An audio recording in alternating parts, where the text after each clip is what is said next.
வணக்கம். இப்பதிவினை முதற்தடவை பார்ப்பவர்கள் அல்லது ஏற்கனவே பார்க்க தவறியவர்கள் சப்ஸ்கிரைப் பண்ணி பார்க்கும்படி தயவுடன் கேட்டுக்கொள்கிறேன். தத்துவங்கள்.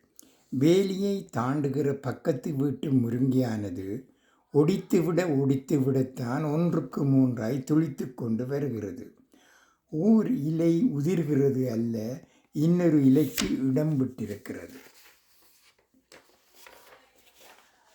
வாடகை வீட்டை நீ எவ்வளவுதான் அழகாக அலங்காரம் பண்ணினாலும் அது உனக்கு சொந்தமாகாது. அதே போலத்தான் சில மனுஷர்களை நீ உறவை நினைத்தாலும் உனக்கு காலம் புரிய வைத்துவிடும் அது உனக்கு உறவில்லை என்று.